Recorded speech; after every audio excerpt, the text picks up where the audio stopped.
Need to be in love again. Wow, I'm in love naman po. Yes, in love ako sa...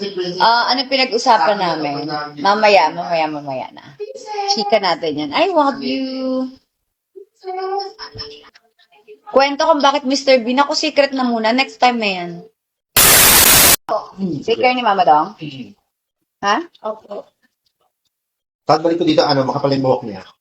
Nagkakutin chihuahua na. Mama, Mm. bawal ba si Princess kay mami na lang? Anong with that? We buy that. Mama, Yeah. bilhin natin kamukha ni Natalie. Yes. Sa Tita A-Vlog, hindi. Sige, kung meron. After my Kiracho Grace po, Opo, kung meron. I'll wait They na lang. really enjoy your powerful content. Wow, powerful. Hello, uy, thank you. May bumibili ng bomb. I'm so happy. Salamat. Thank you po sa mga nakabili na ng bomb at tumitingin pa lang po. At nagbabalak at nag-iipon. Kahit ano po, okay lang po. Ginagamit na po siya ng karamihang mga KKK fam, lalo na pag nasistress po sila. Tama, Mama Dong? Yes. Inaamoy nila pampakalma. Oo, kasi lagi silang nasistress. So, happy naman ako na nakakatulong kami ni Katie sa kanila para maibsan yung kanilang stress. Di ba, Nama? Gusto mo kwento ko ba't sila na-stress? Ewan ko ba't ba nasistress yung KKK? Relax lang tayo, guys. Kung kanino na-stress. Uy! Hi sa mga solid KKK Yes, fans. sa mga KKK fans na nagpapadala po sa amin ng mga package. Thank you so Hala. much. Tsaka ng mga pang-food. Salamat. Ng mga pangkain namin. Hala. Busog na po kami sa mga KKK fans namin. Salamat po. Oo nga, thank you. 5M na tayo, guys. Senior na ako, pero pag magkasama kayong family, super kilig din ako. Thank you, Shout God out ko bless. si Karel BG na padala sa atin nandiyan. Ano na kasi? Karel BG? Si Ate Karel. Ate Karel, thank you ha. Uy, may napadala ng heart. Ate Karel, thank you. Ate Karel, grabe ka naman, di ba? May mga pa-cup, may pa-hat. Yes, super bait po talaga yan si Katie. Katie, are you mabait? Yes. Oh. Dito, ang cute. Press kami naka-white. Come here, tingnan mo. Teka lang, ma. Yeah, dalit nila sila para sa naka-white. Dito. Yay! Hug. Twinnie kami dalawa. Tingnan na ako sa map. Of course. O, so ganito yan. Hindi Kwento ako. natin. Kausap ko kasi si Mama Dong kahapon. Wait lang. Kausap ko si Mama Dong kahapon. Wait. Katawagan ko si Mama Dong. Ngayon, na-dial ko kay Mr. B. Pag-dial ko kay Mr. B, siyempre, dahil hindi naman siya tinawagan ko si Mama D.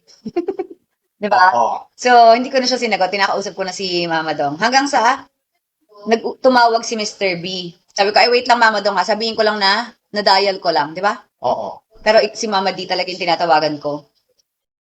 Ngayon, ang nakakatawa dun sa nangyari, nakalimutan ko bakit ako tumawag sa kanya. Sasabihin ko pala sa kanya kung Nanadayal mo lang. nanadayal ko lang.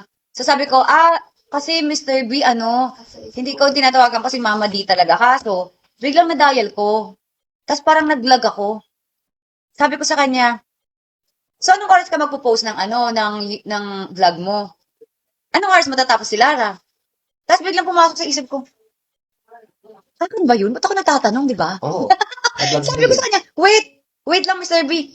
Actually, nakalimutan ko ba't ako tumatawag sa'yo. Sasabihin ko lang naman na miss call kita. Ba't ba ako nagtatanong kung anong oras ka mag-upload? Akin ba yun? Pakialam ko ba doon, di ba? Sorry. Yun lang. Na-wrongs lang talaga ako. Hindi, nag-post Oh na. my God, nakamute ako. Salta ako ng salta, nakamute pala ako. Totoo ba? Hindi ko alam. Hindi. May nakakarinig. Yes, mental block ako.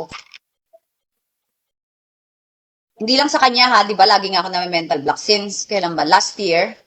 Pati sa TV. Ganun ba yun? Pag nagkakaedad na tayo, parang may mental block. Oo. Pero nakakaloka, di ba? Tinanong ko, anong oras mo tatapos si Lara? Anong oras ka magpo-post? Tapos biglang na-realize ko, ay wait lang, teka lang. Actually, nakalimutan ko ba't ako tumawag sa'yo. Sasabihin ko lang naman ata na nagkamali lang, ganun. Decision siya ng ibang Sabi niya, oo nga. Di ba? Bakit ako nakikialam kung anong oras ka magpo-post? Ba yan? Yun na, tapos binaba ko na, yun. Kaya meron siyang picture ko. Meron siyang screenshot. Bakit ako tumawag? Siya tumawag sa akin. Yun yung kwento ha. Yun lang po yun. Di daw ako narinig ng lahat. May nakarinig naman na. Wala bang nakakarinig sa akin? Pati, ay, baka meron. Sabi, asawa ang atake, love it. Wow! Ano? Hindi, mental block lang talaga ako, na mental block ako. Shoutout mo si Jessica Viola. Mama, ito maganda. Ano yan? May nabili ako, ang ganda. Shoutout mo si Jessica Viola. Baka maano na naman ako ng ano. Hi ka kay Jessica Tok, tok. Viola. Hello. Nanonood si Jessica Baka, ang Viola. ganda. Korean churro. Ano to? Yung isa bibigay ko lang sa mama ko. Sunscreen? Yes. Yes. So, eto na. Kwento ko na muna saglit. Hindi yung pag-mental block yung kwento ko sa mental block ko. So, last year nga, Mami Dearest, meron kaming eksena ni Camille Prats. Tapos, confrontation. So, tapos hinila ko siya. Tapos, hinarap niya ako. Ang dami niyang sinasabi. Tapos, nakatingin lang ako sa kanya. Tapos, dumating si Shane, anak ko. Tumingin din ako sa kanya. Yung tingin ko, alam niyo yung tingin ko? Ano nangyayari? Nasaan ako? Ganon! Ang lala!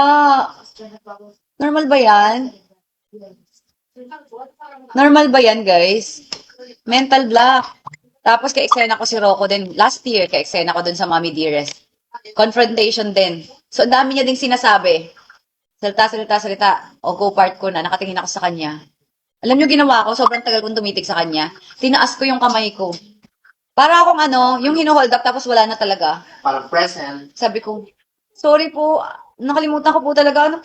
Nakalimutan ko ano nangyayari, bakit ako nandun, ba't ganun yung ano ko, yung mental block. Nearly menopausal daw. Ganun ba talaga? My gosh. Premenopausal ano na siya? Perimenopausal ba tawag dun? Yes, thank you. At saka nag-ano din ako ngayon, nagnanad. Kasi sabi nila okay daw siya sa brain. So, sobrang takot ko magkaroon ng mental block dahil may bago akong show. Laruan yan? Nagtitake ako ng mga supplements para sa brain. Basta yung Wednesday, maglalagay. So, alam niyo na guys, pag na-issue ako na about sa memory ko, alam niyo na yan sinabi ko na sa inyo, in-explore ko na sa inyo, talagang namumblema talaga ako sa utak ko. Oo. Dati baliw ako sa K-drama, ngayon, bangers sa vlog. Thank you! Salamat, pag good vibes lang tayo guys. Kasi nagpa-check na din ako sa derma, okay naman siya. Tapos nawala din siya. Buti nawala, ang weird. Kunyari, papasok ako sa kwarto, bigla na lang ako mangangati. O kung saan. Buti nawala na nga eh. Ang tagal pa ang dating nila. Ang weird. Kasama din yun sa sa perimenopausal. Nakita ko. Physical medical. Yes, yummy yo. Nag-ano na ako, nagsusupplement ako. Pati nga yung sunblock, nagsa-sunblock ako. Alam niyo ba, hindi ako sanay mag-sunblock, guys. Kasi, hindi naman nagsa-sunblock dun sa El Nido. Di ba? Mga kalaro ko dun, hindi nagsa-sunblock dati nung bata pa ako. So, hindi ako nasanay mag-sunblock. And yung mama ko, hindi mahilig magpa-araw yun. Kaya, lagi yung nagtatago sa lilim. Hindi, lagi akong palo dun kapag nagpa-araw ako, ayaw niya ng maitim. So, ngayon, kailangan natin mag-sunblock dahil nabasa ko, importante pala mag-sunblock. Yes. Di ba bawal ako magdala ng phone? Anong gagawin? Hindi, magdala ka, anak. Mabait ka ba sa akin? Opo. Love mo ba si mama? Yes po, hindi ko naman kinalmot ang Yeah. May deal kasi kami, mahilig siya magsugat, di ba? Ayan, may bago po siyang sugat. Dito ka, anak, baka matanggal ka. Love you. Sige, dali mo. Kasi lagi po siya may kamot dito. Nakita niyo po yan. Sinugat niya. Tapos, kapag magaling na, tutungkapin niya po yan. Inaalis niya palagi. Aalis na din. Or dito, mahilig po siya, kaya siya, pag may mga bagong sugat, kung may mga sugat siya ng pagaling, siguro makate, tinatanggal niya. So, ngayon, may deal kami. Sabi ko, kapag tinanggal niya yung dito, grounded po kasi siya simula nung last week, di ba, may nangyaring eksena sa amin. Na naging okay naman, pero syempre kailangan ko pa rin siya i-grounded. Grounded po siya ng Thursday. So, 1 week. Sabi ko, yung sugat niya yun, kapag yes, bawal mag-raise ng kasi nga, di ba? Nakakatanda, bawal gumalaw. Kailangan ganyan lang tayo, guys. Bakit po, Mr. BCKL? Next time na natin i-reveal. Mr. Badibida. Saka Mrs. Badibida. Badibid, tumigil ka nga, mama. Iba ba yun? Alis na tayo? Kahit siya lang ako. Bye. We love you! We love you.